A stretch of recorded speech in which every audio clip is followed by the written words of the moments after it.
नमस्कार साथियों, मैं राजेंद्र मंडलोई आपका हमारे चैनल पर स्वागत करता हूं और उम्मीद करता हूं आप सब ठीक होंगे और आप अपनी तैयारी अच्छे से कर रहे होंगे। अभी आपकी हाफ ईयरली एग्ज़ाम्स कंप्लीट हुई है और अब हमें हमारी वार्षिक परीक्षा मीन्स फाइनल एग्ज़ाम की तैयारी करना है। तो हम प्रयास करेंगे कि आपके लिए टेस्ट पेपर कह सकते हैं या फिर इम्पोर्टेंट क्वेश्चन प्रैक्टिस आपकी ऐसे करवाएं ताकि एग्ज़ाम आने तक आपको ऐसी प्रैक्टिस हो जाए कि जैसे आप हर बार आपकी एग्ज़ाम दे रहे हों या आपको नया सा एग्ज़ाम में ना लगे, आपकी तैयारी अच्छे से कर सकें। तो इसी बीच में मैं आपके लिए एक टेस्ट पेपर लेकर आया हूँ जो मैंने हैंडमेड अपने हाथ से बनाया है और आप खुद अपना एनालिसिस करें और एग्ज़ाम में आपके सिलेबस से रिलेटेड कौन कौन से क्वेश्चन पूछे जा सकते हैं वो सारी चीज़ें हम इसमें देखेंगे। इसमें हम एक्सट्रैक्ट आपका ग्रामेटिकल पोर्शन है ना, ग्रामर वगैरह सारी चीज़ें हम इसमें देखने का प्रयास करेंगे। ठीक है दोस्तों, तो चलिए शुरुआत करते हैं आज के इस वीडियो की। दूसरा, यदि आप चैनल पर नए हैं तो चैनल को आप सब्सक्राइब करना ना भूलें, क्योंकि हमारे इस चैनल के माध्यम से क्लास 12th की इंग्लिश को हम इसके सारे पहलू को अच्छे से आपके लिए रिप्रेजेंट करते हैं। और अभी तक हमने text book, workbook, grammatical portion सारी चीज़ों को हमने बहुत अच्छे से कंप्लीट किया हुआ है। तो वो वीडियोज़ यदि आपने नहीं देखे हैं तो उन वीडियोज़ को आप ज़रूर देखिएगा, मैंने प्लेलिस्ट बना दी है। चलिए पहले क्वेश्चन की ओर बढ़ते हैं। तो पहला क्वेश्चन है, read the following extract from poem and answer the questions. मतलब ये एक्सट्रैक्ट हैं जो आपकी पाठ्य पुस्तक की एक पोएम से ली गई हैं, तो इसको ध्यानपूर्वक पढ़ें तथा इसके नीचे के प्रश्नों के उत्तर दें। इस प्रकार का एक्सट्रैक्ट आपके एग्जाम में आता है। जैसे, this life is sweetest in this wood, I hear no children cry for food, I see no women white with care, no man with muscles wasting here. ठीक है दोस्तों, तो हमने आपके टेक्स्ट बुक, वर्कबुक को बहुत ही अच्छे से हिंदी एक्सप्लेन करके उनको प्लेलिस्ट में डाल दिया है चैप्टर वाइज। तो वो वीडियोज़ यदि आपने नहीं देखे हैं तो उन वीडियोज़ को ज़रूर देखिएगा। अब इन 4 लाइनों से रिलेटेड क्वेश्चन किस प्रकार के पूछे जा सकते हैं। जैसे पहला है, what is the same meaning of word shout.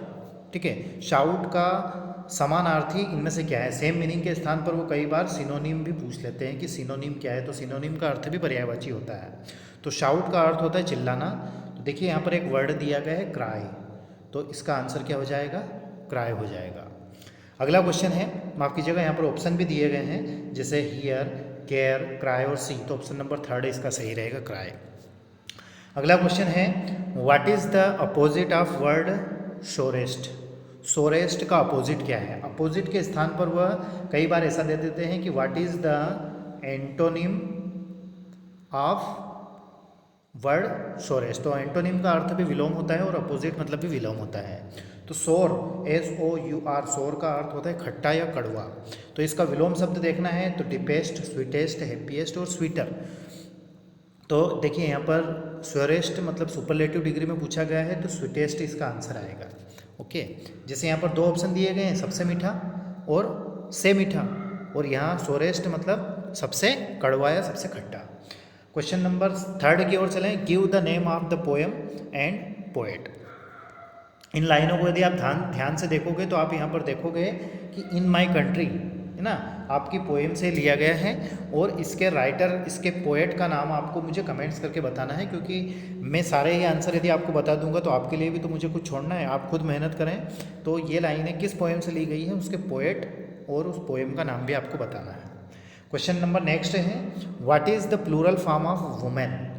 Women का प्लूरल फॉर्म लिखना है। तो वुमेन देखिए WOMAN, इसको वुमेन का मतलब होता है एक महिला। अब इसका हम प्लूरल बनाएंगे, मीन्स बहुवचन बनाएंगे, तो यहाँ पर हम करेंगे WOMEN। ओके, इसका ये प्लूरल फॉर्म हो जाएगा, वुमेन्स नहीं होगा। ठीक है, तो इस प्रकार के प्रैक्टिस क्वेश्चन यदि आप चाहते हैं, हमारे इस चैनल के माध्यम से आप तैयारी करना चाहते हैं, तो हमारे इस चैनल को आप सब्सक्राइब करना ना भूलें।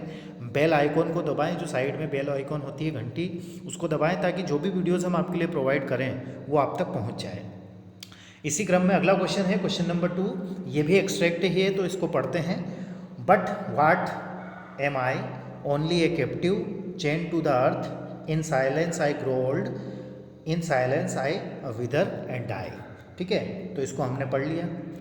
अब इसको पढ़ने के बाद हमारे दिमाग में वैसे ही आ जाना चाहिए क्योंकि हम साल भर से पढ़ रहे हैं। तो फॉरेस्ट एंड रिवर से ये ली गई लाइनें हैं। अब इससे रिलेटेड क्वेश्चन किस प्रकार के प्रीवियस ईयर में बार बार पूछे गए हैं, तो चलिए देखते हैं। पहला क्वेश्चन है who is I in this line. इन लाइनों में आई कौन है? जैसे फॉरेस्ट है, रिवर है, अर्थ है या सी है।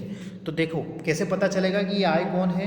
यहाँ पर लाइनों को आप पढ़ोगे, जैसे but what am I only a captive. Captive मतलब होता है बंदी, ठीक है, या गुलाम। तो एक जगह कौन रहता है? या तो नदी रहेगी, मतलब दोनों की बात हो रही, नदी और जंगल। तो जंगल जो है एक ही स्थान पर रहता है, एक बंदी की तरह, एक गुलाम की तरह रहता है। तो यहाँ पर आई कौन है? आई यहाँ पर फॉरेस्ट है, ठीक है। अगला है the opposite word of free. Free का अपोजिट लिखना है। फ्री मतलब होता है आज़ाद। अब ऑप्शन दिए गए हैं साइलेंट, विदर्ड, नॉइस और कैप्टिव। तो गुलाम या बंदी वो है कैप्टिव, तो इसका सही आंसर रहेगा ऑप्शन नंबर 4। नेक्स्ट क्वेश्चन है give the name of the poet and poem. अब पोएम का नाम तो मैं ऑलरेडी आपको बता ही चुका हूँ कि फॉरेस्ट एंड रिवर है। अब इसके पोएट का नाम आप मुझे कमेंट्स करके बताएंगे। बुक को आप खोलेंगे, पेज पलटेंगे और वहाँ पर आपको देखना है कि फॉरेस्ट एंड रिवर के पोएट का नाम क्या है और मुझे आप कमेंट्स करके बताएंगे। ओके। नेक्स्ट क्वेश्चन है what is the noun form of die. Die की नाउन फॉर्म लिखना है। तो नाउन मतलब होता है संज्ञा। संज्ञा मतलब किसी वस्तु, व्यक्ति या स्थान के नाम को हम संज्ञा कहते हैं। तो डाई का अर्थ होता है मरना। क्या अर्थ होता है? मरना। और मरना क्या है? एक क्रिया है। तो इसकी जो नाउन फॉर्म होगी वो होगी डेथ। क्या होगी? डेथ। ओके। नेक्स्ट क्वेश्चन है, ये जानकारी आप अच्छे से ध्यान में रखना, मैं जो बोल रहा हूँ कि ये वही क्वेश्चन मैंने लिए हैं जो बार बार प्रीवियस ईयर में पूछे गए हैं। इसी क्रम में एक्सट्रैक्ट में क्वेश्चन नंबर 3 है but TIS A wretched life to face, hunger in almost every place, cursed with a hand that's empty when the heart is full to help all men। इन लाइनों को आपने जैसे ही पढ़ा तो आपके दिमाग में आया होगा कि हाँ हमने कहीं ना कहीं लाइनों को पढ़ा हुआ है, ठीक है। तो इन माई कंट्री से लिए गए हैं, ठीक है। मैं सही बोल रहा हूँ, गलत बोल रहा हूँ, ये भी आप मुझे कमेंट्स करके बताएंगे, ठीक है। अब देखते हैं इससे रिलेटेड क्वेश्चन कैसे पूछे गए हैं। जैसे find out a word from the poem given above has the same meaning as very unhappy. अब वेरी अनहैप्पी का सेम का मीनिंग कौन सा वर्ड दे रहा है, तो वो क्या कौन दे रहा है, ये आप मुझे कमेंट्स करके बताएंगे, ठीक है। अगला क्वेश्चन नंबर बी है name the poem and poet. तो पोएम का नाम मैंने आपको बता दिया है, पोएट का नाम भी आपको मुझे कमेंट्स करके बताना है कि ये लाइनें किस कविता से और किस कवि के द्वारा कही गई हैं। अगला है about which place is the poet speaking, मतलब कौन से स्थान की यहाँ पर कवि बात कर रहा है। तो यहाँ पर वो शहरों की बात कर रहा है। किसकी बात कर रहा है? शहर की, जहाँ पर लोग भूखमरी से मरते हैं, ठीक है। अगला क्वेश्चन है question number D what is the full form of, यहाँ पर एपोस्ट्रोफी लगा हुआ है TIS, इसका फुल फॉर्म क्या है? तो इसका फुल फॉर्म होता है इट वाज या फिर दिस वाज, ठीक है। यदि नॉन लिविंग थिंग के लिए प्रयोग में लाया गया है तो इट वाज फुल फॉर्म होगा, और लिविंग थिंग के लिए प्रयोग में लाया गया है मीन्स सजीव के लिए तो दिस वाज होगा, ठीक है दोस्तों। नेक्स्ट क्वेश्चन की ओर चलें तो क्वेश्चन नंबर 4 है after unnumbered steps of full all stair I saw upon earth head brilliant with sun the immobile goddess in her house of stone in a loneliness of meditating air, ठीक है। तो chapter number 10 है हमारा, hill top temple की लाइनें हैं ये, जिसमें एक तरफ इधर चित्र बना हुआ है कि हजारों सीढ़ियों को, सैकड़ों सीढ़ियों को चलकर यहाँ पर एक मंदिर बना हुआ है। बहुत अच्छे से हमने इसको एक्सप्लेन किया है, पढ़ाया हुआ है। नहीं पढ़ा है तो आप प्लेलिस्ट में जाकर ज़रूर देखिएगा। टेक्स्ट बुक क्लास 12 के नाम से प्लेलिस्ट मिलेगी आपको, उसमें आपको सारे चैप्टर अच्छे से हिंदी एक्सप्लेन करके दिए हुए हैं, वो पढ़ लेना। पहला क्वेश्चन दिया गया है give the opposite of brilliant. Brilliant का अपोजिट क्या होगा? तो ब्रिलियंट का अर्थ होता है चमकदार, चमकीला, तेजस्वी। तो ये होता है डल, DULL। डल मतलब सुस्त, भद्दा, इसका अपोजिट। अगला क्वेश्चन है give the name of poem and poet. अब पोएम का नाम मैंने बता दिया है, पोएट का नाम आप कमेंट्स करके बताएंगे। क्वेश्चन नंबर अगला है give the antonym of immobile. Immobile का एंटोनिम लिखना है। तो इमोबाइल का अर्थ होता है अस्थिर। क्या अर्थ होता है? अस्थिर। और मोबाइल इसका अपोजिट होता है, और मोबाइल का अर्थ होता है चलायमान। क्या अर्थ होता है? चलायमान। तो देखो यहाँ पर दिया गया है ये मोबाइल गोडेस, ये मोबाइल दिया गया तो इसका अपोजिट मोबाइल होगा। अगला है give the synonym of loneliness. Loneliness का सिनोनिम बताना है। लोनलीनेस मतलब होता है एकांतवास, ठीक है। तो एकांतवास क्या होना चाहिए, उसको हम बोल सकते हैं लोनलीनेस का होगा अलोन हो सकता है, या आप अपने हिसाब से भी इसका आंसर मुझे कमेंट्स करके बता सकते हैं। क्वेश्चन नंबर 5 है match these words with their meanings. इन शब्दों को कॉलम अ को कॉलम ब से जोड़ना है। जैसे प्ली, तो प्ली का अर्थ होता है an urgent emotional request. Her chapter को हमने पढ़ा है और उसमें हर चैप्टर के नीचे मीन्स चैप्टर को लास्ट में यदि आप देखोगे तो वहाँ पर नंबरिंग दी हुई है इंग्लिश टू इंग्लिश, उनको भी हमने बहुत अच्छे से एक्सप्लेन किया है, तो उसी से रिलेटेड ये क्वेश्चन है। जैसे प्ली है तो प्ली का होता है एन अर्जेंट इमोशनल रिक्वेस्ट। अगला है पियर, तो इसका अर्थ होता है टू लुक क्लोजली। अगला है ड्यूप, ड्यूप का अर्थ होता है चीटेड मतलब जिसको धोखा दिया गया हो। और कोर्टियस का अर्थ होता है आउटलाइंस।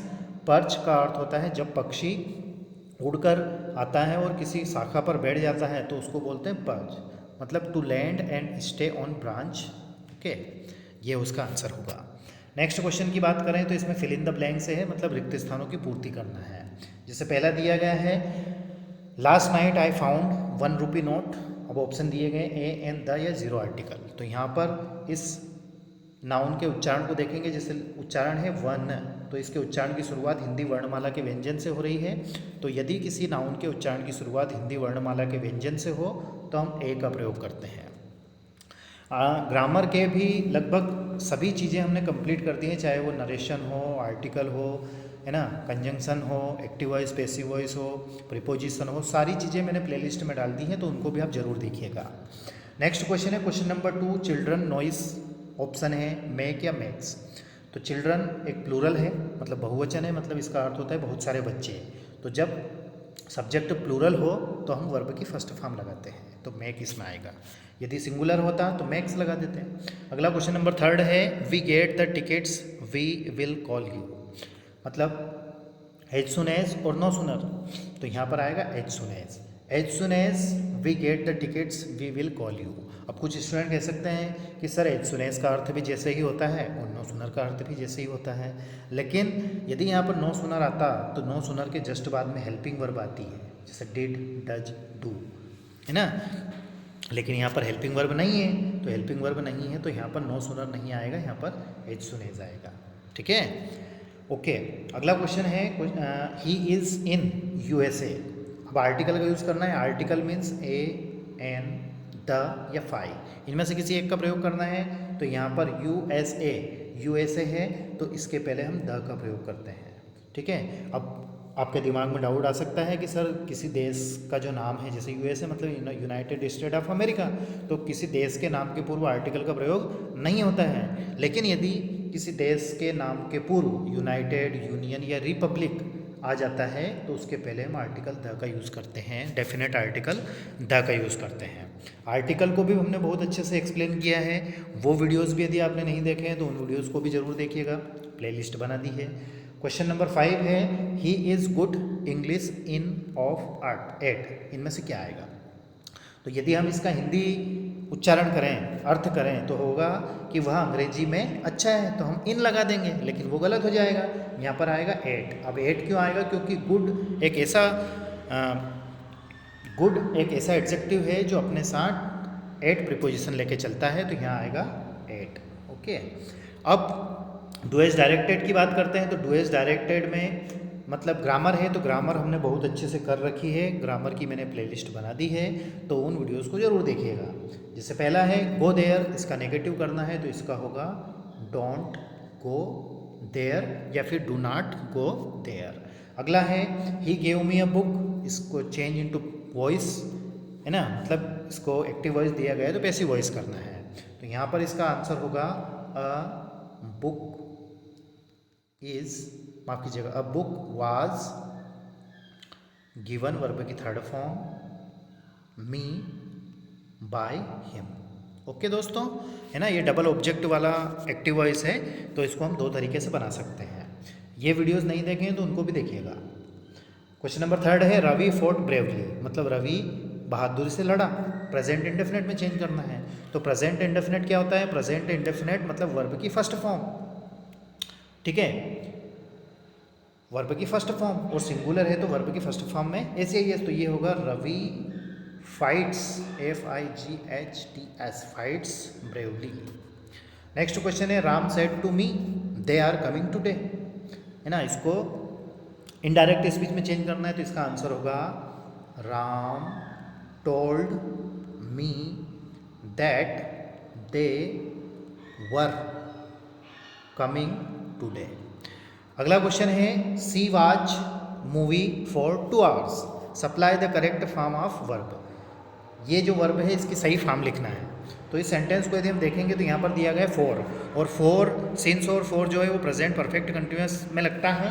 प्रेजेंट परफेक्ट कंटिन्यूअस का ये सेंटेंस है, तो प्रेजेंट परफेक्ट कंटिन्यूअस की हेल्पिंग वर्ब होती है हैज़ बीन और हैव बीन, ठीक है, और वर्ब की फर्स्ट फॉर्म प्लस ING, तो इसका आंसर होगा she has been watching movie for 2 hours। ओके, अगला क्वेश्चन है please call students who are in the class. अब the little, the few, few या लिटिल। अब देखिए यहाँ पर सबसे पहले तो हम ये देखेंगे कि ये काउंटेबल है कि अनकाउंटेबल है, तो स्टूडेंट्स जो है काउंटेबल है, तो अनकाउंटेबल वाले साले हट जाएंगे, जैसे लिटिल है तो अनकाउंटेबल के पहले लगता है, तो ये हट गया और ये भी हट गया। अब आएगा द फ्यू या फिर फ्यू, तो फ्यू जो है वो नेगेटिव सेंस देता है, और द फ्यू पर्टिकुलर के लिए रहता है, मतलब जो नाउन है उसके बारे में यदि अलग से कुछ बताया गया है तो हम जो है द फ्यू का प्रयोग करते हैं, ठीक है, तो यहाँ पर आंसर आएगा द फ्यू। इनके वीडियोस भी मैंने बना रखे हैं, उनको ज़रूर देखिएगा यदि नहीं देखे हैं तो। एवरी गर्ल या एवरी गर्ल्स हो सकता है। अटेंड द क्लास नंदनी, मतलब नंदनी को छोड़कर सारी लड़कियां क्लास में थी, तो एक्सेप्ट मतलब स्वीकार करना, और एक्सेप्ट मतलब होता है को छोड़कर, तो यहाँ पर आएगा कि नंदनी को छोड़कर सारी लड़कियां कक्षा में थी, तो ये नंदनी को छोड़कर सभी थे, तो EXCEPT आएगा। ओके, नेक्स्ट क्वेश्चन है he is too poor to pay his fees, so that का प्रयोग करना है। तो जहाँ पर वाक्य में TOO दिया गया है वहाँ सो लगा देंगे, और जहाँ TO2 दिया गया है वहाँ दैट लगा देंगे, तथा इस दैट के बाद में सब्जेक्ट का जो प्रोनाउन है वह जैसे यहाँ है ही है तो ही आएगा, और उसके बाद में कैन नॉट का प्रयोग होगा, तो आंसर होगा he is so poor that he can not पे हिज फीस। ओके, ग्रामर के सारे वीडियोस मैंने प्लेलिस्ट में डाल दिए हैं, तो चैनल पर यदि आप नए हैं तो उन वीडियोस को जरूर देखिएगा। अगला क्वेश्चन है she is absent, she is ill, combined the pair of sentence using adverb clause. ये मिसप्रिंट है यहाँ पर, मतलब एडवर्ब क्लोज का प्रयोग करके आपको इन सेंटेंस को कंबाइन करना है। तो एडवर्ब क्लोज मतलब यहाँ पर देखो सेंटेंस को जैसे हम पढ़ें कि सी इज अपसेंट, वह अनुपस्थित है, सी इज इल क्योंकि वह बीमार है, मतलब यहाँ पर कारण दर्शाया जा रहा है कि किस कारण से वो अपसेंट है, तो ये होगा एडवर्ब क्लॉज ऑफ रीज़न। तो एडवर्ब क्लॉज ऑफ रीज़न में हम बिकॉज का प्रयोग करेंगे, तो ये होगा she is absent because she is ill. Okay, next question है Rani read a novel, make question tag. अब क्वेश्चन टैग क्या होता है? क्वेश्चन टैग में दिए गए सेंटेंस, वैसे तो ये दिए गए सेंटेंस की हेल्पिंग वर्ब की नेगेटिव शॉर्ट फॉर्म लिखते हैं सेंटेंस के बाद में। तो देखो सबसे पहले फाइंड आउट करते हैं कि ये जो सेंटेंस है किस टेंस का है। देखो यहाँ पर वर्ब दी गई रीड, अब रीड की तीनों फॉर्म एक जैसी होती है, रीड रीड रीड। तो ये यदि वर्ब की फर्स्ट फॉर्म होती तो रानी सिंगुलर है तो सिंगुलर के साथ इसमें एस आता। अब इसमें एस नहीं है, मतलब ये वर्ब की सेकंड फॉर्म है। तो दिया गया सेंटेंस किस टेंस का हुआ? पास्ट इंडेफिनिट का, और पास्ट इंडेफिनिट में हेल्पिंग वर्ब लगती है डिड, ठीक है, और यही हमें चाहिए थी। अब इसकी नेगेटिव शॉर्ट फॉर्म होगी डिडंट, ठीक है। तो इसका आंसर हम लिखेंगे, कैसे लिखेंगे? रानी रीड ए नॉवेल, फिर यहाँ पर फुल स्टॉप को हम सेमी कॉलम में बदलेंगे और यहाँ पर लिखेंगे डिडंट, और ये सब्जेक्ट है ना, तो ये रानी और क्वेश्चन मार्क, ये आपका क्वेश्चन टैग हो गया। क्वेश्चन टैग का भी मैंने वीडियो बनाया है, तो वो वीडियो भी यदि आपने नहीं देखा है तो उस वीडियो को भी ज़रूर देखिएगा। आपके सारे डाउट्स और अच्छी से आप क्लास 12th इंग्लिश की तैयारी करना चाहते हैं तो हमारे इस चैनल को सब्सक्राइब करें, साथ ही आपके फ्रेंड्स, रिलेटिव, क्लासमेट्स के पास इन वीडियोस को शेयर करें। इसी प्रकार के वीडियोस यदि आप चाहते हैं, कोई स्पेशल टॉपिक आप पढ़ना चाहते हैं तो आप कमेंट्स करें पर्सनली कांटेक्ट कर सकते हैं। अच्छे से तैयारी करें। All the best for your next further exams. Take care, अपने स्वास्थ्य का ध्यान रखें, अच्छे से तैयारी करें। Thank you very much once again. Video आपको कैसा लगा ये भी आप कमेंट्स करके ज़रूर बताएं। Thank you once again.